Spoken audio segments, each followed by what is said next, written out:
여러분 안녕하십니까? 뉴스데스크 제주입니다. 제주에 태풍급 바람이 불면서 항공기가 무더기 결항되고 여객선 운항도 중단됐습니다. 오후 들어 차츰 정상을 되찾았지만 미처 섬을 빠져나가지 못한 승객만 2만 명에 이르렀고 공항 대합실은 북새통을 이뤘습니다. 이따금 기자가 보도합니다. 빗속을 뚫고 제주공항 활주로를 힘겹게 이륙하는 항공기. 평소 같으면 2분에 한 대씩 쉴 새 없이 이륙해야 하지만 급변하는 기상 상황에 활주로는 하루 종일 대기 상태였습니다. 아침부터 제주 전역에 강풍특보가 내려지면서 출도착이 예정됐던 476편 가운데 216편이 결항되고 81편이 지연 운항됐습니다. 항공사 창구마다 대기표를 구하려는 승객들이 이어지면서 공항 대합실은 북새통을 이뤘습니다. 항공편은 없고 이로 인해서 내일 회사도 못 가고 오늘 하루 더 묵어야 되니까 돈도 더 들고 대기하느라고 더 힘도 들고 아무것도 못 하고 있고. 무더기 결항에 섬을 빠져나가지 못한 승객만 2만여 명에 이를 것으로 보입니다. 오후부터 일부 항공편이 재개되면서 제주공항은 대체 항공권을 구하려는 사람들로 혼잡을 빚었습니다. 이번 결항 사태는 제주공항 상공에서 불어닥친 급변풍 때문입니다. 지상에서는 비교적 바람이 평온했지만 활주로 상공 500m에서는 순간 최대 풍속 초속 25m가 넘는 바람이 방향을 바꿔가며 불어닥쳤기 때문입니다. 항공기 이착륙을 위해서는 정풍, 즉 맞바람이 필요한 상황인데 급병풍이 불 경우에는 맞바람이 급격하게 감소하거나 뒤에서 불어오는 바람, 즉 배풍이 갑자기 불어오는 경우 항공기 이착륙에 영향을. 제주 산간에는 많은 비도 쏟아졌습니다. 이틀 동안 한라산 삼각봉에 453mm, 성산 국가태풍센터에 252mm의 물폭탄이 떨어졌습니다.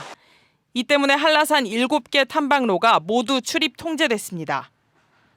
바다의 높은 파도로 제주도 앞바다와 먼 바다에 풍랑주의보가 내려져 제주와 완도, 추자도를 오가는 4개 항로 8척의 뱃길이 끊겼습니다.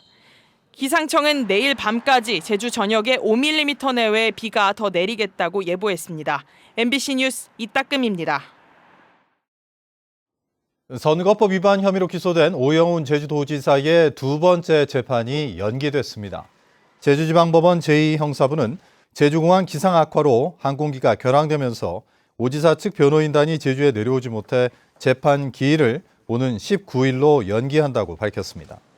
당초 오늘 재판에서 검찰은 사전 선거운동 혐의를 받는 협약식 현장 영상을 공개하고 당시 오 지사의 비서 등 4명에 대한 증인 신문을 진행할 계획이었습니다. 부실 자료 제출 논란 때문에 인사청문회가 한 차례 연기됐던 백경훈 제주도개발공사 사장 예정자가 우여곡절 끝에 적격 판정을 받았습니다. 청문회에서는 아들의 국정 문제와 아파트 특별 분양 논란 등이 쟁점이 됐습니다. 조윤호 기자입니다. 제주 삼다수를 생산하는 개발공사 사장 인사청문회에서 아들의 국정 논란이 제기됐습니다. 백경훈 사장 예정자의 아들이 27살이었던 지난 2021년 오스트리아 국적을 취득해 병역을 회피했다는 의혹입니다. 이제 외국 국적 취득한 사유가 병역 의무를 이제 면피하기 위한 어떤 그런 수단으로도 받아들여질 수가 있거든요. 백경훈 예정자는 아들이 초등학교 6학년 때부터 유학한 뒤 현지에 정착해 어쩔 수 없었다고 해명했습니다. 신중하게 검토를 했고요. 논의도 많이 했고 장단점에 대해서 많이 논의를 했는데 본인이 최종적으로 그렇게 결정을 내렸습니다. 그래서 그 부분에 대해서는 부모로서 좀 안타깝기는 하지만 LH 임원 시절 진주 혁신도시에서 특별 분양받은 아파트를 임대하다 매각한 것을 놓고 사실상 재테크를 한 것이 아니냐는 논란도 일었습니다. 이 특별 번영을 해주는 게 어떤 지방 공기업의 지방 이전으로 해서 지방도 활성화하는 것이고 그리고 실질적으로 거주하고 실질적으로 그 지방이 공헌하라는 거거든요. 처음에 거주할 생각이 있었어요. 근데 아이도 커가고 저희 아내도 아이 때문에 내려오기가 좀 어렵다. 그래서 이제 최종적으로 거주를 못했죠, 사실은. 의원들은 부동산 거래 내역 등 자료를 제출하지 않아 청문회가 연기됐다며 항의했고 백경훈 예정자는 꼼꼼히 살펴보지 못했다며 사과했습니다. 결국 도의회는 백경훈 예정자가 개발공사의 주력 사업인 먹는 샘물과 감귤에 대한 전문성은 미흡하지만 공기업의 역할을 극대화하기 위한 계획을 구상하고 있는 점은 긍정적이라며 적격하다는 보고서를 채택했습니다. MBC 뉴스 조현우입니다. 가파도에 있는 70대 식당 여주인의 수십억짜리 땅을 뺏기 위해 조직폭력배까지 동원한 일당이 검거됐습니다. 30년 전에 피해자를 알았던 어머니와 아들이 범행을 세웠고 현직 목사까지 가담했습니다. 김하은 기자입니다. 가파도의 한 유명 식당입니다. 팔에 문신을 한 남성 2명이 자리에서 갑자기 일어나더니 식탁을 밀치며 소리를 지릅니다. 신고를 받고 경찰이 출동했지만 경찰에게까지 삿대질을 합니다.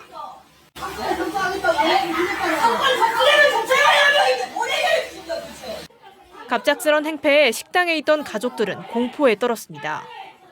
엄마가 얼굴이 이제 다 얼어가지고 새파랗게 질려가지고 온 거예요. 아버지 있는 데서 이제 막 식탁 걷어차고 행패를 부렸죠. 행패를 부린 남성들은 2천만 원을 받기로 하고 고용된 조직폭력배들. 두 모자와 현직 목사가 식당 여주인이 가지고 있는 35억 원짜리 부동산을 뺏기 위해 계획을 세우고 고용한 겁니다. 이들은 여기에 그치지 않고 다른 사람들까지 고용해 악성 소문을 퍼뜨렸고 피해자들이 자신의 땅을 뺏어갔다며 허위 기자회견까지 열었습니다. 검찰은 이들이 자칭 가파도 팀을 결성해 지난해 3월부터 6월까지 지속적으로 협박했고 땅을 뺏으면 나눠 갖기로 공모했다고 밝혔습니다. 검찰은 업무방해와 공갈 미수 혐의로 70대 여성 등 주범 3명을 구속 기소하고 조직폭력배 등 8명은 불구속 상태로 재판에 넘겼습니다. MBC 뉴스 김하은입니다. 제주 제2공항에 대한 도민 의견을 듣는 두 번째 도민경청회가 내일 오후 6시부터 서귀포시 청소년 수련관에서 열립니다. 이번 도민경청회는 제주 제2공항 기본계획안을 설명하고 찬 반측 대표의 의견 제시에 이어 일반 참석자의 의견 수렴 순으로 진행됩니다. 제주도는 오는 25일 3차 경청회를 제주 서부권에서 열고 다음 달 중에 제주시 동지역에서 네 번째 경청회를 개최합니다. 당초 도민경청회는 3차례로 계획했지만 더 많은 의견을 듣기 위해 한 차례 더 늘리고 직장인 등의 참여를 확대하기 위해 저녁 시간대로 변경했습니다. 제주 4.3연구소는 오늘 성명을 내고 국민의힘은 4.3 희생자를 모독한 김재원, 태영호 최고위원을 제명하라고 요구했습니다. 연구소는 두 최고위원이 잇따라 4.3 추념식을 폄훼하고 역사를 왜곡하고 있다고 비판하고 망언으로 유족과 도민들의 상처를 헤집어 놓으며 4.3을 흔들고 있다고 지적했습니다. 또 국민의힘은 4.3에 대한 입장을 분명히 밝히고 4.3을 폄훼하는 모든 행위를 즉각 중단하라고 요구했습니다. 4.3 왜곡 현수막 철거와 관련해 제주시장과 서귀포시장이 고발됐습니다. 자유대한 호국단이라는 이름의 한 단체는 강병삼 제주시장과 이정우 서귀포시장을 직권남용과 재물 손괴 혐의로 서울중앙지검에 고발했습니다. 이들은 우리공화당과 자유당 등이 4.3 사건에 대해 정당 입장을 담은 현수막을 게시했는데 제주시와 서귀포시가 자의적인 법 해석으로 강제 철거했다고 주장했습니다. 뉴스데스크 제주를 마칩니다. 시청해주신 여러분 고맙습니다.